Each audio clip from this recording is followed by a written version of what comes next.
Hello बच्चों, कैसे हैं आप सभी। वीएस क्लासेस में आपका स्वागत है। आज का टॉपिक है हमारा मांसपेशियों के प्रकार, टाइप ऑफ मसल्स। तो मसल कितने प्रकार की होती हैं, इसी पर आज हम चर्चा करेंगे। टाइप ऑफ मसल सेल्स जैसे यहाँ पे हमें चित्र में दिखाई गई हैं, ये 3 प्रकार की होती हैं। नंबर 1 है कार्डियक मसल्स, जो हमारे हार्ट में होती हैं।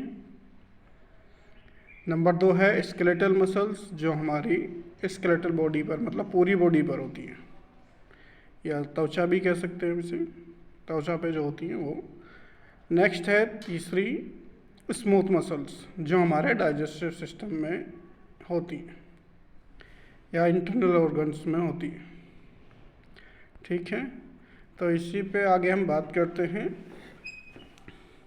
मानव शरीर में 3 प्रमुख प्रकार की मांसपेशियां होती हैं, जिनमें से प्रत्येक के विशिष्ट कार्य और विशेषताएं होती हैं। कंकाल की मांसपेशियां, मृद मांसपेशियां और हृदय मांसपेशी, ये मांसपेशियां शरीर की गति, आसन बनाए रखने और महत्वपूर्ण शारीरिक कार्यों को नियंत्रित करने में सहायक होती हैं। कंकाल की मांसपेशियां या आकांक्षीय या स्वैच्छिक मांसपेशियां भी हम इन्हें कहते हैं, जैसे स्वैच्छिक नियंत्रण या वॉलंटरी मसल्स। इन मांसपेशियों को हम अपनी मर्जी से नियंत्रित कर सकते हैं, जिसका अर्थ है कि हम इन्हें अपनी इच्छा अनुसार हिला सकते हैं। ये मांसपेशियां चलने, दौड़ने और वजन उठाने जैसे स्वैच्छिक गतिविधियों में मदद करती हैं। तो ये कौन सी मसल्स हैं जिन पर हम खुद से नियंत्रित रहते हैं या नियंत्रित हम खुद से कर सकते हैं, जैसे हमें हाथ को ऊपर उठाना, चलाना, घुमाना, या जो हमारे खुद के कंट्रोल में होती है उन्हें कहते हैं स्वैच्छिक नियंत्रक मांसपेशियां या वॉलंटरी मसल्स। ठीक है, ये धारीदार संरचना जिस तरह की दिखाई गई है इसमें, इस तरह की मसल्स होती हैं। सूक्ष्मदर्शी के नीचे देखने पर कंकाल की मांसपेशियां धारीदार दिखती हैं, जैसा इस चित्र में दिखाया गया है। इस तरह की दिखती हैं अगर हम सूक्ष्मदर्शी से देखें। नेक्स्ट आगे बात करते हैं। यह संरचनाएं मांसपेशी तंतुओं की व्यवस्था के कारण होती है और मांसपेशी संकुचन के लिए जिम्मेदार होती हैं। आगे बात करते हैं स्थान कि ये मांसपेशियां कहाँ कहाँ होती हैं। कंकाल की मांसपेशियां हड्डियों से कंडराओं या टेंडन्सों द्वारा जुड़ी होती हैं। ये मांसपेशियां शरीर में अधिकांश स्थान घेरती हैं और गति के लिए जिम्मेदार होती हैं, जो हमें गति प्रदान करती हैं। इनके कार्य क्या हैं? अगर कार्य की बात करें, ये मांसपेशियां संकुचित होकर बल उत्पन्न करती हैं और गति उत्पन्न करती हैं।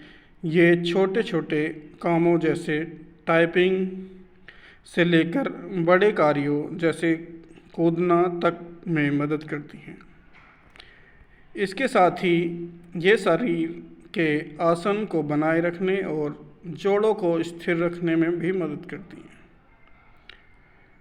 ठीक है, आगे बढ़ते हैं। थकान की अगर बात करें तो कंकाल मांसपेशियां जैसी तेजी से संकुचित होती हैं, लेकिन अधिक गतिविधि के दौरान ये जल्द थक जाती हैं। अगर हम जल्दी कार्य करते हैं, ज़्यादा कार्य करते हैं, तो ये जल्दी थक भी जाती हैं। ठीक है, अब बात करते हैं नंबर 1 जैसे है मृद मांसपेशियां या स्वैच्छिक मांसपेशियां, जो अपने आप से ही नियंत्रित रहती हैं। स्वैच्छिक नियंत्रण, ये मांसपेशियां स्वतः स्फूर्ति रूप से काम करती हैं और इनके संचालन के लिए हमारी इच्छा की आवश्यकता नहीं होती। ये विभिन्न महत्वपूर्ण शारीरिक कार्यों जैसे पाचन और रक्त संचारण को नियंत्रित करती हैं। तो स्वैच्छिक मांसपेशियां ये मांसपेशियों पे व्यक्ति का खुद का कोई कंट्रोल नहीं रहता, यह अपनी मर्जी से ही कार्य करती हैं और ये हमेशा करती रहती हैं जब तक व्यक्ति जीवित रहता है। आगे बात करते हैं अधारीदार संरचना। मृदु मांसपेशियां कंकाल की मांसपेशियों जैसी धारीदार नहीं होती। ये धारीदार नहीं होती हैं। इनकी संरचना चिकनी होती है, इसलिए इन्हें सूक्ष्मदर्शी के निचले मृदु या स्मूथ दिखाई जाता है। स्थान की अगर बात करें, मांसपेशियां कहाँ पाई जाती हैं? मृदु मांसपेशियां आंतरिक अंगों और रक्त वाहिकाओं की दीवारों में पाई जाती हैं, जैसे पेट, आंत, मूत्राशय और धमनियों में। ये पाचन, श्वसन और रक्त संचार जैसे कार्यों के लिए आवश्यक हैं। आगे बात करते हैं इनके क्या कार्य हैं। तो मृदु मांसपेशियां शरीर के भीतर पदार्थों की गति को नियंत्रित करती हैं। उदाहरण के लिए ये भोजन को पाचन तंत्र के माध्यम से धकेलती हैं। रक्तचाप को नियंत्रित करने के लिए रक्त वाहिकाओं को संकुचित या ढीला करती हैं और मूत्राशय को खाली करने में मदद करती हैं। ये इनके कार्य हो गए। अब बात करते हैं स्थिर संकुचन की। मृदु मांसपेशियां कंकाल की मांसपेशियों की तुलना में धीरे धीरे संकुचित होती हैं, लेकिन ये लंबे समय तक बिना थके संकुचन को बनाए रख सकती हैं। यह उन्हें उन कार्यों के लिए आदर्श बनाता है जिनमें निरंतर कार्रवाई की आवश्यकता होती है, जैसे रक्तचाप या विनिमय। तो ये इनकी स्थिर संकुचन की होगी। ये क्या कार्य करती हैं और किस तरह से संकुचन करती हैं। नेक्स्ट है हमारी हृदय की मांसपेशियां या हृदय मांसपेशियां। 3 नंबर की स्वैच्छिक नियंत्रण की बात करें तो मृदु मांसपेशियों की तरह हृदय मांसपेशियां भी स्वतः स्फूर्ति रूप में काम करती हैं।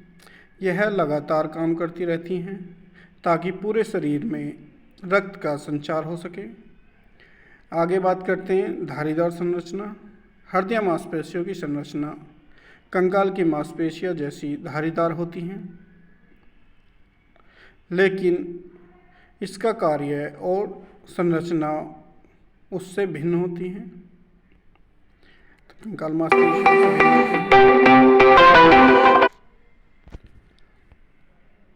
नेक्स्ट बात करते हैं स्थान की कि ये कहाँ पाई जाती हैं। तो हृदय मांसपेशियां केवल हृदय में पाई जाती हैं और यह हृदय की दीवारों को बनाती हैं। यह हृदय की पंपिंग क्रिया के लिए जिम्मेदार हैं। जो हृदय में पंपिंग करती हैं, ब्लड को लाने ले जाने का कार्य करती हैं, ये हृदय मांसपेशियों का कार्य है। अब बात करते हैं इसके क्या कार्य हैं। हृदय मांसपेशियां निरंतर और लयबद्ध रूप से संकुचित होकर रक्त को पूरे शरीर में पंप करती हैं। इसमें इंटरकैलेटेड डिस्कन नामक विशेष संरचनाएं होती हैं जो हृदय की मांसपेशी कोशिकाओं को समन्वित तरीके से संकुचित करने में मदद करती हैं, जिससे हृदय कुशलता से पंप करता है। ठीक है, आगे बात करते हैं थकान प्रतिरोधक। कंकाल की मांसपेशियों के विपरीत हृदय मांसपेशियां अत्यधिक थकान प्रतिरोधक होती हैं। इसमें कोशिकाओं की ऊर्जा उत्पादन इकाइयां, जिन्हें माइटोकॉन्ड्रिया कहा जाता है, की भरपूर आपूर्ति होती है, जिससे यह मांसपेशी जीवन भर बिना रुके काम कर सकती हैं। प्रत्येक मांसपेशियों शरीर के कार्यों में महत्वपूर्ण भूमिका निभाती हैं। जितनी मांसपेशियां हैं वो शरीर में एक अपना महत्वपूर्ण भूमिका निभाती हैं। जैसे कंकाल की मांसपेशियां स्वैच्छिक गति और शरीर को सहारा देने का कार्य करती हैं। मृद मांसपेशियां हैं आंतरिक अंगों के कार्य को नियंत्रित करती हैं और आवश्यक शारीरिक क्रियाओं को बनाए रखती हैं। हृदय की मांसपेशियां जैसे अभी बात करी थी, रक्त के निरंतर प्रवाह को सुनिश्चित करके जीवन को बनाए रखने में मदद करती है। मांसपेशियों के इन प्रकारों को समझना शारीरिक शिक्षक, खेल विज्ञान, चिकित्सा और जीव विज्ञान जैसे क्षेत्रों में महत्वपूर्ण होता है ताकि प्रदर्शन को बेहतर बनाया जा सके, चोटों का इलाज किया जा सके और संपूर्ण स्वास्थ्य बनाए रखा जा सके। ठीक है, तो ये आज का टॉपिक हमारा यहीं समाप्त होता है। मुझे उम्मीद है कि आपको अच्छे समझ में आ गया होगा।